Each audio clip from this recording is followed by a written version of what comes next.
Scourge of War, Waterloo. Is it worth a buy? Let's read. Scourge of War, Waterloo follows in the footsteps of its American Civil War predecessors and takes the action to one of the most famous battles in history. It is by far the most detailed game about the final battle of the War of the Seventh Coalition. The game boasts 20 historical scenarios from the French, Prussian and British perspectives, 3 multiplayer scenarios, unlimited user-generated sandbox scenarios, and a sandbox campaign which adds a campaign layer to the game, providing more context for sandbox battles. So what is Scourge of War Waterloo? Well, first things first, sit the f*** back down. I know you've seen the graphics and you're thinking, oh stuff, this is going to be an awful game, it looks shite. Yes it does, it looks like a big bowl of mouldy pig's vomit. That's what it looks like. The actual map looks like it came out of Operation Flashpoint in 1990, and or whenever it was. And the 2D sprites on top of that map looked like my son drew them when he was in infant school. It looks hideous, but so what? Old Meg looks hideous, but she's a right good map. I mean, graphics don't make a game. Graphics don't make a game. And I'm going to prove that to you with this review. Let's start with what you actually get. You get the full Battle of Waterloo, but you also get 20 other scenarios that are based around the Battle of Waterloo. So, for example, if you wanted to attack the farmhouse, if you remember, well, I'm saying if you remember, I was a big history buff with Waterloo. I love Gettysburg, Waterloo and all that kind of stuff. The French started the attack at the farmhouse, trying to dislodge the British from the farmhouse. So if you want to do that battle, it's there. As are a lot of the other. There's the Old Guard charge. There's the cavalry when they went for the Lancers went for Wellington without sending the infantry forward. All these battles are there in scenarios. You've also got custom scenarios as well, where you can set it up yourself any way you like. And there's a custom campaign that you can set up as well. It's also got multiplayer. It's 32 players, either as co-op or versus. But the one defining thing that makes this game absolutely fucking amazing for me is that you can play any person in this battle, French or Allied. You see, you don't control all the troops unless you want to. If you want to, then you select Wellington and every single person in the battle is under your command and you move them total war style. But what if you just wanted to role play a insignificant little brigade commander? You can do that. You just drill down the chain of command and say, I'm going to be him. And all you'll get is your 3 or 4 little regiments, and that's you. And the computer takes command of everything else. Or you can play multiplayer with your friends, co-op, and just divide out the forces. It's great. I absolutely love that. And you get orders from the chain of command, and that's an amazing thing in this game. And I'm going to show you why the game looks shite. This scenario you're looking at now is army v army.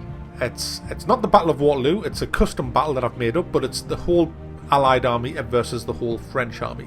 Now, them troops you see with the stars above the head of mine, I've got 4 little regiments, that's it. Now what happens is, my commanding officer will get his orders from his commanding officer, which is General Picton, and then Wellington will send the orders down to Picton of what he wants my little regiments to do. And this is how battles were done back then, especially with Wellington. He micromanaged the entire Battle of Waterloo, sending couriers all over the place. There's the courier coming, give me orders, told me I have to march to this area of the map and hold it, pretty much. So I set my troops away in column formation using roads with the nice little interface. You just right click where you want to go. You can select whether you're going to be a column, whether you're going to be in line, whether you're going to be in lined column, whether you're going to be double timing, whether you're going to be using roads, whether you're going to be cutting across fields, and all the rest of it, and off you go.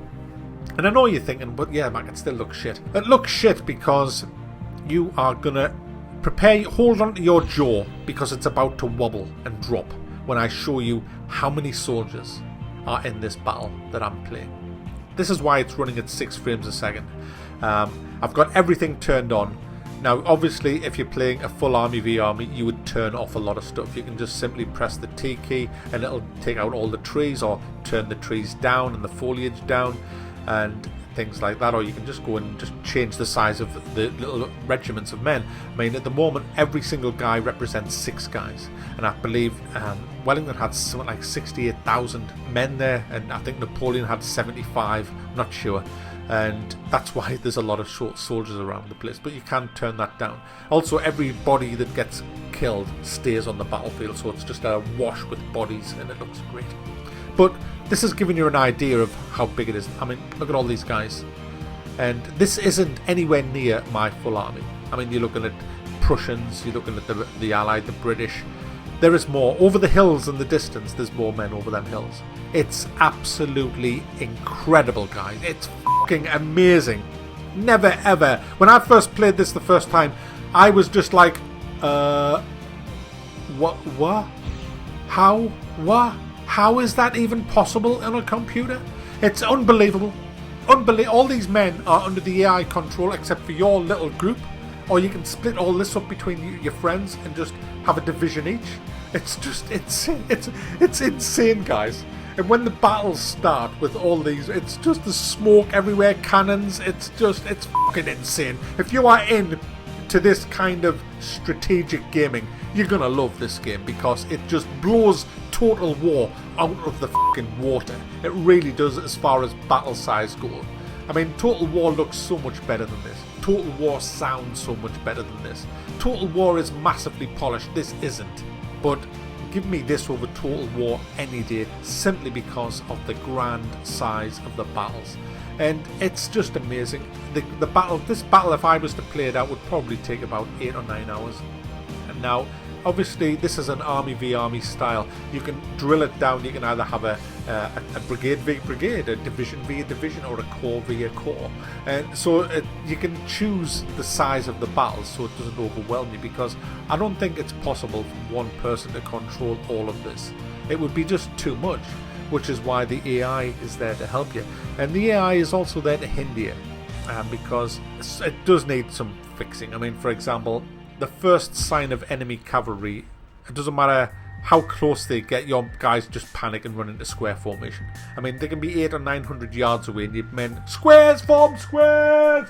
And it's like, no, don't form squares. They're not even fucking charging. They're just sitting on a hill looking at you. And that's annoying. You can take direct control of them back by clicking on the flag icon, which says take control from AI, and put them back into line formation, but it is annoying when that happens. It's also annoying when you're controlling cavalry and you're trying to sneak up on the enemy and they just dive into squares all the time. It's very difficult. You have to use your infantry with your cavalry, as you should anyway, because if they go into squares when there's infantry in range, they're going to get massacred. Tactics is the order of the day. Flanking maneuver is, again, order of the day, because your men have morale. And another good thing about this is it's all different. Each regiment is different from the other. They don't all have the same morale and the same resilience to breaking. I mean, I've seen regiments being put on the battlefield that's just pretty much fought to the last man. Unfucking believable. And then I've seen others who were the Nancy Boy Brigade, the first sign of a fucking musket, and they ran like fuck. So it's great because you don't know how your men are going to react, and your men run out of ammo. You've got to keep an eye on them, or they will run out of ammo. So, I mean, I was trying to order a British regiment to flank the French, and they were just like, no, f*** that. And I was saying, get in there, I'll have you all fucking shot. And then I realised they had no ammunition. So you've got these little like trucks, not Scanias. I mean, they're just like a horse and cart, and they've got like ammunition. You just march your troops over to there, and you can get resupplied with ammo. So it's so in depth. I mean, another great thing that happened to me in a battle. Well, I've seen great thing. I was getting annihilated off the French because I had my I don't have the footage of this, I wasn't recording, but I had 3 regiments fighting the French head on, and I was bringing another regiment round to flank them. The problem happened was there was a whole load of French started coming down the road to my right flank, and I didn't know they were there, and they saw the situation, and they started to flank my entire army that I had. So I quickly sent a courier message to my next highest commander up the chain, and I said, I request infantry support. This is to the AI. And a little guy on a horse scampered off, and I was like, hurry, ride fast. And he went up to my commanding officer, and the commanding officer sent me a courier back, said, yeah, alright. And I got some British infantry came to my fucking help, It's insane. It's just like fighting back in them days. You're sending the couriers. You don't just click, I'm having you and you're moving there. It's all done through the chain of command, and that makes this game amazing. If you're a real purist, you can actually choose an option where you do the whole battle from the saddle of your horse. So you can only see on your horse. You know, I wouldn't do that, but you can if you want. It's so customizable, this game. I mean, there's options for options on top of the options. It doesn't matter how good or bad you are. You can select a level that is good enough for you. And that's what I love about this game. The playability of this game is 10 out of 10. I mean, yes, it looks like a bowl of mouldy pig vomit. It does. But given the choice, if it said, you know what, Mac, what would you rather have? Total War style graphics and sound and battles the size of Total War, or battles on the scale of this and it looks like a bowl of mouldy pig's vomit, I'd say, hey, mouldy pig's vomit, bring it, because this is unparalleled in any game that I've ever played in my life. I've seen nothing on this scale before. It's amazing and it's so much fun, and I can't wait to play this co-op. Maybe divide the whole army up between 4 of the guys and just take on the AI.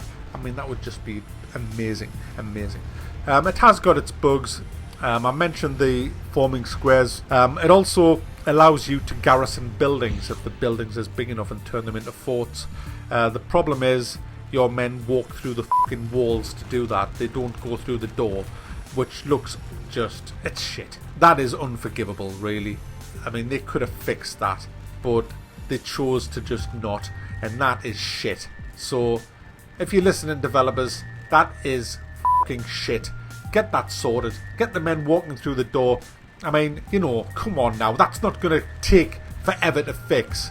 It just looks so bad. You've gone to all this trouble of making a great command chain of battle, and then you've got people just walking through houses and all that. I mean, come on. That's just a bit shit. You also get crisscrossing of battle lines. You'll put like a regiment in line formation, and then they'll crisscross into other formations as they're turning, which again looks shit. Also, the sound isn't brilliant. It's pretty shit, the sound. What I mean is, it's not so much how it sounds, it's the way that it isn't synced up properly to the battles. For example, I had a regiment that had just entered combat, and the gun sounds were going off before they'd even fucking loaded the weapons. It just seems to be, when you're in combat, play this sound, regardless of whether you're doing a volley fire or reloading your weapon. So you just hear this, it's like an ambience of bang, bang, bang, bang, bang. And when you do volley fire, which is another thing I'm going to go into in a second, it seems they fire before they do the fire the gun, because you see all the smoke before they even raise the gun up properly. I just noticed that yesterday. It looked a bit odd, as if the animations are just not right. You know, they're not synced up properly with the smoke. I don't know. There's little things like that. There's no game breakers in it. It's all just eye candy stuff that needs fixing in my book. I wouldn't release a game with these messy, sloppy things, and I certainly wouldn't charge $34.99 for it if I did. So they need to fix a few things on this. It just seems a bit half-arsed in the animation and sound department. I've got nothing against the graphics. I think they've made the right choice of going with the 2D sprites on the 3D background, simply so you can put down a whole army. But the other stuff needs fixing. The volley firing and morale is crucial to winning battles in this, and I love that, because each fight that you have, you're trying to break the will of the enemy, and if you volley fire, you will do devastating damage to the enemy and break his will to fight, and he may break a lot faster than if you just had a fire at will option going on. So you can select both, and if you volley fire into the flanks of an enemy, they're not going to last long, and especially if they're getting shelled by artillery as well. So you've got a lot going on in this game. The battles are intense, but it's just the idea that you can be in a battle that lasts an hour and you clean up and the French might retreat from that battle, and you get all your forces together and you resupply them with ammunition, and then you can take to the road again and just march over a hill. Might be a 15-minute real-time march, but then you get to another battle that's going on, that's been going on as long as your battle before, and you might be 2 hours into the game, and you'll just come across a battlefield and there's fucking thousands of bodies all over the place, and you join that battle that you didn't even know had been going on for 2 hours.